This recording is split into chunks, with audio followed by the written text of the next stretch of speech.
and I am the infrastructure nerd. And I'm Mary Jo Boyd, a legal technologist. You know, the indexer has been set up on a specific workstation forever. Logged in as a specific user, somebody in the firm always has to babysit to make sure that that computer didn't restart and the indexer didn't start somehow. And there's a lot of issues that happen in that regard. Well, there have been rumors for years that Worldox was planning to come out with the indexer as a service. I'm very happy to tell you that it's here. I bet it solves a lot of problems. It does. Can you show us? I will. So the new Indexer as a Service is a download that comes automatically with the Worldox 10 update. So this is something that you want to prepare for and plan for before you install the WD update. And I know that's a little difficult because when we go into WD update in the Worldox folder, sometimes it'll just say that we have 2 updates or 3 updates to do. And it doesn't let us specifically say, only do the first 2 and don't do the 10. So when you go in to do the WD update, and there's any updates in there, if you do it from today forward, there will be that WD 10, and you will be at that point, I guess, forced to go ahead and set up that indexer as a service. It is mandatory with Worldox 10. Now, you will give you, it won't shut down your old indexer or anything like that, but you do want to plan within a few days of doing that update to actually set that indexer up as a service.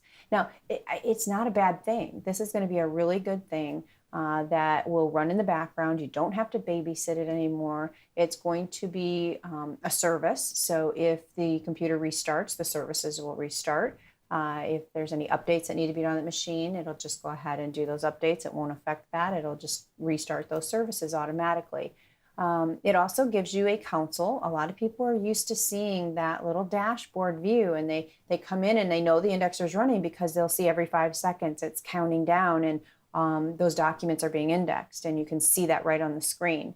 Well, the indexer as a service runs behind the scenes, so you don't see that little dashboard. Now, there are ways that you can get into what they call the indexer console, but and you can see some things that are similar. You'll be able to see that there's documents indexing. You'll be able to see that the indexer is running or stopped. You'll also be able to change your schedule. There's still things in there that you can do, set notifications, all kinds of different things. And there's a few notifications even as well. And I'm going to get into showing you how to set those up. So actually installing the indexer as a service, like I said, the components that you need to install it are automatically included with the WD10 update. Once it puts an extra little folder in the Worldox folder, you click on that and we can install the indexer as a service, and then we configure it and we do whatever we want to do at that point. Where I'm going to take you from today is we've already installed it. It's something that I'm not going to get into the technical aspects of actually installing it. There's a document out there that will explain that. We have assisted in several that we can go ahead and help you get that installed. But for the most part, I want to show you what to do after it's installed. So I've put a folder on my desktop that has included the 3 files plus my WD admins in there as well. But you will have 3 new icons on the indexer desktop. So I have my Update Worldox Service Installer, I have my Worldox Indexer Console, and I have my Worldox Service Installer. So after we've installed the indexer as a service, these 3 icons appear, and the installer is where we're going to actually install the service, and then the update the Worldox Service Installer is where you can go back and update that periodically. But then the Worldox Indexer Console is where I want to show you where you can see those things that you're used to seeing. So I'm going to go ahead and open that up. And this is the new dashboard view. So we have OneDrive, and the status says that it is actually posting. And that's exactly what I want. I have a green check mark, and the status is posting. Now, if it were stopped, I'll stop it for a moment. You tell me to stop Drive X. I'm going to say OK. And when that is stopped, we'll give that a second to refresh, it will actually say stop. So if for some reason something happens and the indexer is not running, I would first want to come over and see whether or not this says stopped. And just by opening the indexer console, I can see that. I would see this status as stopped. I'm going to start it again so that I don't freak people out here at our company. But we'll go ahead and say OK. And now I'm seeing that dashboard view that you're used to seeing where those documents are posting. And it's going through its little phases to go ahead and restart that service. And when that finishes, then we will go ahead and go back and I'll show you some things with the schedule. But this is showing some of the things that you're used to seeing with the document. So it's showing what we've moved or changed, and that will feed through as these phases get completed, and it will finish up here, and then we can go back out and look at those other things. Now, you don't have to keep this view up and for it to be indexing. I can look at it anytime, but I can hide this view. It does not have to be in my view to be working like it used to. So once this completes with my save, and it did, now it's waiting for user activity, I'm going to go ahead and hide that. It's just going to ask me, do I want to hide this server view? And I'm going to say yes. Hiding it does not stop it. You can see it's still posting. Now, if you have several indexers, you can also see the other indexers on here. If you had more drives, you'd be able to see those as well. That will all be on your viewer. Where I want to focus, though, mainly is on the schedule, because I want to show you some of the changes that we have on the schedule.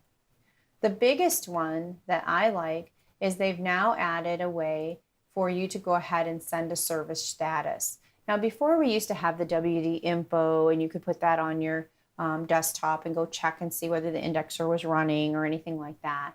Well, now we can just send you an email. And what I normally do is set up an email to go to at least one person in the firm every Monday morning at 8 o'clock to give you a status that the indexer is actually posting. The server, it's in server mode and it's running.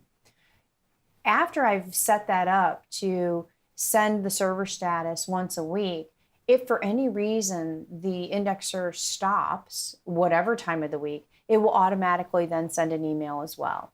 So you're getting the initial every Monday, I know that it's running or it's not. And then anytime that anything happens in between those Mondays, it's going to let me know. So that's very helpful. And you can set it up for more than one user. It doesn't have to be the same person every time that, you want to set it up for one, maybe your main IT person in the firm, but you can also have it CC other people or have multiples. So it's not limited to one person. There's some other things that you're familiar with in here. We've got the update, the databases and things. One other thing that they changed is we were used to seeing in it and build the profile and text, and they've changed that word now to be meta. And you'll also notice that in WD10 when you open Worldox, instead of it saying profile at the top with the icons, it now says meta. So everywhere where it said profile before, it's now changed that to be meta. It's the same thing. In knit and build, meta and text, it's profile and text, or it's same thing, update. It's all the same thing there. Something else that they've added is that now you can also just run something one time. Before, we used to have to schedule something that we wanted to run one time, and then we have to come back in after it had run and take it off because we didn't want to continue to run it every Monday or whatever it was that we had to set it up, or every day at that time. Now we can just say that we want to run it one time, what day and what time we want to run it. And we can also send email notifications on any of these items that we've scheduled to tell us whether or not it's completed successfully. So you can pick days, so you can do every Monday through Sunday through Saturday, just like you could, but now we've got that run it once. So those are just a few of the new features as the service. The main thing is that we don't have to have anything up on our screen. I can close this out and that is still running as a service. And if we go out to the control panel and go out to our, so there you have it, the indexer as a service. And that's just one more way that we can help you to worry less And practice more.